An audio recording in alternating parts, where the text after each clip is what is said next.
Good morning, ma'am, Vice Principal, ma'am, Coordinator, ma'am, teachers, and all my friends. Today, Class 7A will present an assembly before you on Christmas carols. What do we mean by carols? Why are they sung? Is there any story behind their creations? Let us see what our friends have to say. Carols were first sung in Europe thousands of years ago, but these were not called Christmas carols. They were non Christian songs sung at the winter solstice celebration as people danced round circles. The word carol actually means dance or a song of praise and joy.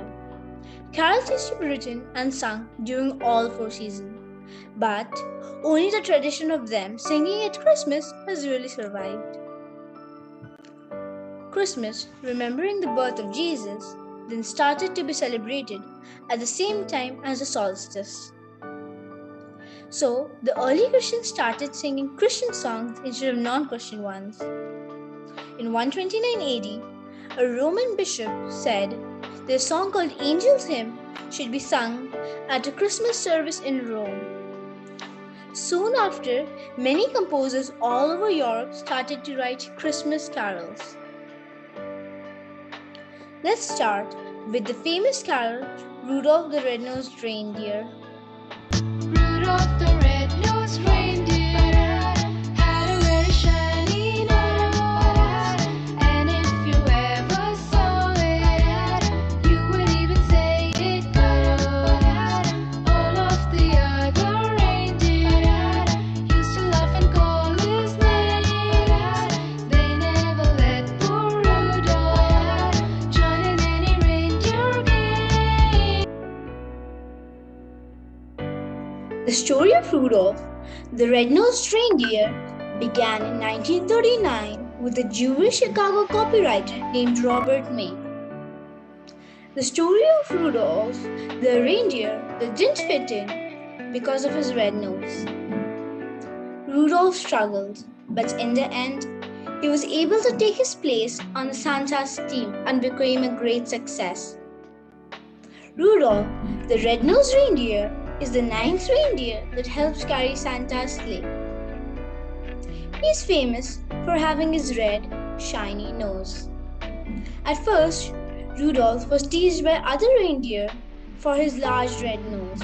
But then, one foggy Christmas Eve, Father Christmas realizes this could be extremely useful. As a result, Rudolph's glowing snout. Now, let us look into another popular hymn without which Christmas will be incomplete. I am sure most of you are familiar with the song, Joy to the World. Since 1719, Joy to the World has been a Christmas staple. Its lyrics were crafted by Isaac Watts, and to date, it remains one of the most published hymns in Northern America. However, the fun fact is, the song wasn't even intended to be a Christmas carol, as its original version had no such link with Christmas. It wasn't even supposed to be a song. According to church history, Isaac Watts was one of the most celebrated creators of hymn. However, his most famous creation, Joy to the World, was born of coincidence rather than desire. In 1719, Watts published the Psalm of David, a collection of poems where each verse was based on Psalm. But instead of translating the original text of the Old Testament, he made some minor adjustments. His poems refer more towards the work of Jesus, his grand welcome, and his role as the savior of mankind. The world's most famous Christmas song, Silent Night, comes to us from Austria called Stille Nacht. Originally German, this beautiful Christmas carol is now sung and enjoyed around the world in over 140 languages. On a cold Christmas Eve in 1818, Pastor Joseph Franz Mohr walked the 3 kilometers from his home in the Austrian village to visit his friend Franz Xaver Gruber in a neighboring town. Mohr brought with him a poem he had written some 2 years earlier. He desperately needed a carol for the Christmas Eve midnight mass that was only hours away. He hoped his friend, a school teacher, who also served as the church choir master, could set his poem to music.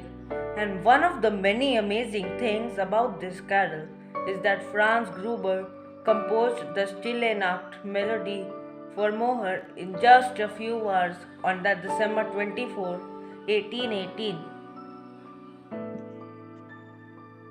Let's end our assembly with jingle bells, as Christmas is not far off, and the spirit of joy and celebration is already in the air.